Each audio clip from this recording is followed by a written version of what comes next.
तो अमेरिका और इजराइल का ईरान पर हमले का आज 9वां दिन है और अभी भी ताबड़तोड़ हमले जारी है। एक के बाद एक हमले हो रहे हैं, हर जगह से हो रहे हैं। अमेरिका ईरान को तबाह करने की कसम खा रहा है, तो ईरान ने भी पूरा दम लगा दिया है जवाबी हमला करने में। ईरान ने इजराइल समेत कई जगहों पर हमला कर दिया। मिडिल ईस्ट के अमेरिकी बेस को निशाना बनाया गया। रात में दुबई में भी हमले हुए और ये हमले रुके नहीं है। इजराइल अमेरिका से हमले होते हैं तो तुरंत पलटवार कर देता है। हालांकि ट्रंप दावा करते हैं कि अब ईरान कमजोर पड़ गया है, लेकिन ईरान रुक नहीं रहा है। हर हमले का जवाब दिया जा रहा है और आज लड़ाई 9वें दिन में पहुंच रही है और इन 9 दिनों में ईरान को भारी नुकसान हुआ है। तो अमेरिका और इजराइल पर भी ईरान ने बहुत चोटें पहुंचाई हैं। तो महायुद्ध जैसे हालात होते जा रहे हैं और ईरान ने अमेरिका की मदद करने वाले कई देशों पर हमले किए हैं। ऐसे में लड़ाई बढ़ती जा रही है। अब आपको एक एक खबर से अपडेट करने के लिए आज तक के तीन संवाददाता युद्ध क्षेत्र में मौजूद हैं। आज तक की टीम लगातार हालात पर नजर रखे हुए है और इसी बीच एक बड़ी खबर आ रही है, वो भी आपको बता दें। ईरान के तेहरान के ऑयल डिपो पर अमेरिका ने बड़ा हमला किया है। वहां से आई तस्वीरें देखकर अंदाजा लगाया जा सकता है कि यह हमला कितना जोरदार था। अमेरिकी हमले के बाद ऑयल डिपो में भीषण आग लग गई और ईरान की सरकारी समाचार एजेंसी IRNA ने कहा है कि दक्षिण तेहरान में स्थित एक तेल डिपो को अमेरिका और इजराइल ने निशाना बनाया। रात में यह हमला हुआ, पूरा तेहरान बम धमाकों से दहल गया और एक के बाद एक कई बम यहां पर गिराए गए हैं। और ये तस्वीरें देखेंगे तो आप समझेंगे कि जब तेल डिपो पर हमला होता है तो उसके बाद कितनी भीषण तस्वीरें दिखाई देती हैं, जहां पर हर तरफ सिर्फ आग ही आग, आग की लपटें, धधकती हुई आग और धुएं का गुबार पूरे आसमान में छा जाता है।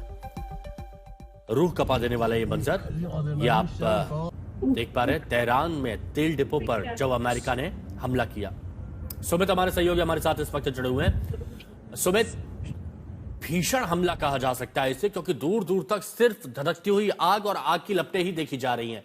यानी उस इंफ्रास्ट्रक्चर को नुकसान पहुंचाया जा रहा है जो ईरान की मजबूती कही जाती है।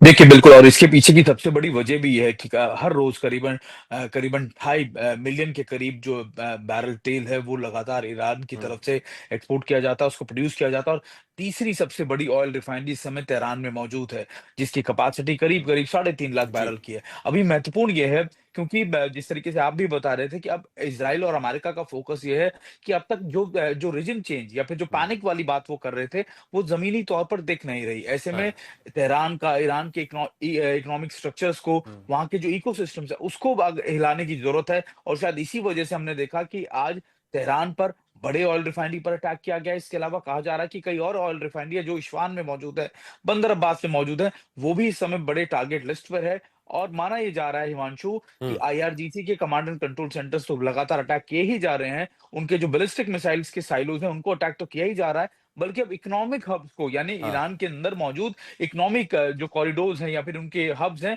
उनको भी टारगेट किया जा रहा है। और इसके पीछे का मकसद साफ है कि लोगों में एक तरीके का पैनिक, एक तरीके का अविश्वास सरकार की तरफ पैदा करना कि वो वहां के लोगों की सुरक्षा नहीं कर पा रहे हैं। ये बात आपने सही कही और ऐसा ही यहाँ पर पैनिक सिचुएशन भी क्रिएट हो रही है। बने रही हमारे साथ। एक और बड़ी खबर वो भी बता दें, ईरान के प्रेस टीवी के हवाले से बड़ी खबर आ रही है। तेहरान के पास हुए एक हमले में 20 ईरानियों की मौत हुई है और यह दावा प्रेस टीवी की तरफ से किया गया है। तेहरान के पास नीलोफर स्क्वायर पर अमेरिका इजराइल ने बम बरसाए हैं और ऐसा दावा ईरान के प्रेस टीवी की तरफ से किया गया है। ईरान के प्रेस टीवी की तरफ से दावा किया गया है कि जोरदार हमला हुआ और 20 ईरानियों की मौत हो गई है। यानी जब युद्ध होता है और जब बम बारूद बरसता है तो कई लोगों की जान भी जाती है।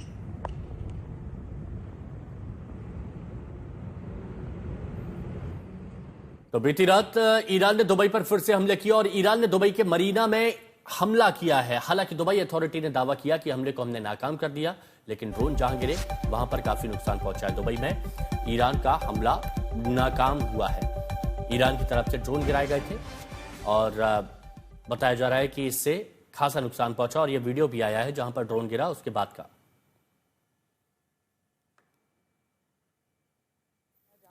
ये दुबई की तस्वीरें हैं और दुबई का मरीना इलाका है जहां पर ये ड्रोन ईरान की तरफ से दागा गया था और उस ड्रोन को इंटरसेप्ट किया गया और उसके बाद उस ड्रोन का मलबा गिरा। हालांकि यहां कोई घायल नहीं हुआ है। मरीना टावर के पास ये मलबा गिरा है जो खबर आई।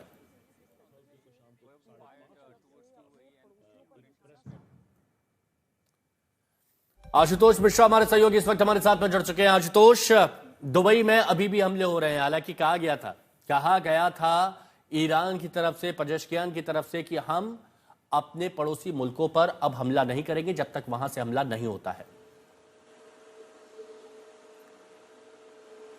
लेकिन उसके बावजूद ये हमला हुआ है, और खासकर जो मरीना का इलाका है, मैं वहां से 12 किलोमीटर दूर हूं। रात को दरअसल यहाँ पर जो प्रोसिक्यूटर के नियम है जिसके तहत आप वहां जा करके उन चीजों को फिल्म नहीं कर सकते, लेकिन उसके बावजूद भी वो तस्वीरें वहां पर आई हैं। दरअसल एक ड्रोन इंटरसेप्ट किया गया था, और उसी समय पे लगभग हम सबके पास जो है फोन है उस पर एक अलर्ट आया कि यहाँ से आप निकलें, एक प्रोजेक्टाइल थ्रेट है और आप लोग शेल्टर में चले जाएं। और उसके 10 मिनट बाद तुरंत जो है वहाँ मरीना से तस्वीरें आती हैं। मरीना अपने आप में बहुत आइकॉनिक इलाका है, उसी के आगे पाम जुमेरा, वो तमाम सारे इलाके हैं। तो यहाँ से जैसे आप आगे दक्षिण की ओर जाते हैं वो इलाका शुरू होता है। वहां पर वो प्रोजेक्टाइल टकराया, उसे हवा में इंटरसेप्ट किया गया, लेकिन उसका डेब्रिज जो है वो मरीना के एक ब्लॉक की बिल्डिंग के एक हिस्से में, मतलब आप समझिए कि अगर ये जो ऊंचाई का बिल्डिंग देख रहे हैं उसके एक किनारे पर आके लगता है। बहुत ज्यादा इमारत को नुकसान नहीं हुआ, लेकिन वो मलबा फिर नीचे गिरा। और उसके बाद अल बशरा का जो इलाका है वहां पर एक एशियाई नागरिक, संभवतः अभी जो जानकारी आ रही है उसमें एक पाकिस्तानी ड्राइवर था, उनकी मौत हो गई, क्योंकि उसके बाद मलबा पूरा नीचे गिरा है। तो जो गाड़ियां थी वो पूरी तरह जलकर खाक हो, मतलब हमने आग के वो लपटे देखे। और उसके बाद उसमें पाकिस्तानी जो ड्राइवर है उसकी उसमें जान चली गई है। एक शख्स घायल भी हुआ है। हालांकि घायलों की संख्या चूंकि यहाँ बहुत ज्यादा नहीं है जिस लिहाज से हम बाकी जगहों पर उस तरह की कैजुअलिटीज देख रहे हैं, लेकिन दरअसल अब अगर स्ट्रेटेजिकली समझेंगे तो ये तट का इलाका है। इसी कोस्टल तट के इलाकों में दरअसल वो स्ट्रेटेजिक पॉइंट भी है, और इसीलिए ड्रोन उन स्ट्रेटेजिक पॉइंट को निशाना बनाने की कोशिश करते हैं, उन्हें इंटरसेप्ट किया गया है। यूएई के लिए मुसीबत दरअसल इस समय यही है कि इंटरसेप्शन के बाद जो मलबा नीचे गिर रहा है, चाहे वो दुबई एयरपोर्ट पर हो या उसी के साथ साथ हमने अलबुर्ज पर देखा है, और कल जो हुआ है मरीना की इमारत पर, तो उसके साथ अब उसकी वजह से कैजुअलिटी जरूर हो रही है। हालांकि समय पर हवाई हमलों की इस तरह की चेतावनी यहाँ मिल जा रही है, लेकिन अब उसमें पाकिस्तानी नागरिक जो है वो मारा गया है, एक घायल हुए हैं, और उसी को लेकर के यूएई लगातार लोगों से कह रहा है कि वो अलर्ट रहें और जिस तरह की एडवाइजरीज है उसका पालन करें। ये चिंता यूएई की जरूर है कि अब आखिर ये युद्ध रुकेगा कब, क्योंकि ईरान अगर, उसने तो माफी भी मांग ली कि हम पड़ोसी देशों पर नहीं हमला करेंगे, लेकिन वो एक शर्त की थी कि अगर उनकी टेरिटरी का इस्तेमाल अमेरिका नहीं करेगा, और जाहिर है कि वो अमेरिकन जो बेस है, एसेट्स है, वो इन्हीं इलाकों में मौजूद है, लेकिन जाहिर है उसका एक दूसरा पहलू भी होता है हमेशा युद्ध का। तो आशुतोष, थोड़ा सा और डिटेल में इस बात को जरा समझाइए, क्योंकि जब ये बात कही जा रही है कि पजेश्कियान ने कहा था कि हम हमला नहीं करेंगे, और उससे पहले की बात है जब यूएई की तरफ से और कुवैत की तरफ से वीडियोस जारी किए गए थे कि हम भी पूरी तरह से तैयार हैं, सैनिक क्षमताओं को दिखाया गया था। अब जान जा रही है, हमले तो लगातार हो रहे हैं, तो अब क्या रिएक्शन यूएई की तरफ से हो सकता है, और क्या इस मामले में कुछ सख्ती देखी जा सकती है, बयानबाजी या कुछ और? देखिए, यूएई के राष्ट्रपति भी घायलों से मिलने अस्पताल में गए। उनका बयान से थोड़ी देर पहले जब आया तो उन्होंने भी कहा कि यहाँ जो भी नागरिक हैं वो किसी और मुल्क के नहीं है, अगर वो यूएई में हमारे नागरिक हैं और उन पर जो हमला हो रहा है हम उनके साथ खड़े। तो यूएई एक संदेश उन अपने लोगों को दे रहा है जो यहाँ काम करते हैं, और यही उसकी इकोनॉमी की रीढ़ की हड्डी है कि सिर्फ तेल का कारोबार, सिर्फ टूरिज्म ही नहीं, बल्कि यहाँ जो लोग आते हैं पूरी दुनिया से काम करने। आप एशिया में अगर देखेंगे तो बांग्लादेश, पाकिस्तान, श्रीलंका, अब हिंदुस्तान, इजिप्ट से तमाम सारे लोगों से लोग यहाँ काम करते हैं। उसकी सबसे बड़ी चिंता यह है कि अगर ये संदेश लगातार लंबे समय तक परिस्थिति ऐसी बनी रही तो जो यूएई की अर्थव्यवस्था है, उसकी रीढ़ की हड्डी, उस पर असर पड़ेगा। और इसीलिए वो कह रहा है ईरान को कि आप आखिर निशाना किसको बना रहे हैं, आप नागरिकों को निशाना बना रहे हैं। वो कह रहा है कि आप अपनी स्थिति को रोके, दबाव तो बनाइए। तो अप्रत्यक्ष रणनीति से आपने देखे, चाहे वो ऑयल टैंकर को, मतलब ये पूरा जो इलाका है, अगर मैं इस तरफ से इशारा करूं तो ये जो कोस्टल लाइन है ये आगे जाकर के ओमान में गल्फ ऑफ हॉर्मुज से भी जोड़ती है, कि अगर यहाँ पर आपको तेल का असर पड़ रहा है वो इसलिए क्योंकि इसी कोस्टल लाइन पर अमेरिकी एसेट्स मौजूद हैं और उसी को हम निशाना बना रहे हैं, क्योंकि वहां से हम पर फायर आ रहा है, चाहे वो अपने एयरक्राफ्ट कैरियर का इस्तेमाल कर रहा हो या फिर वो अपने साइलोस का इस्तेमाल कर रहा हो मिसाइल्स का हम पर हमला करने के लिए। अब उसमें दुविधा दरअसल ये है कि खाड़ी के देश अमेरिका को कैसे मनाए कि आप यहाँ पर थम जाइए, वो तो अपना नुकसान झेल रहे हैं। तो मिडिल ईस्ट देश दरअसल caught in the cross fire वाली स्थिति में आ गए हैं कि लड़ाई अमेरिका इजराइल ने शुरू की है, खाड़ी के देश आखिर इसको रोके कैसे, अमेरिका को कैसे मनाए, ईरान को कैसे बनाए।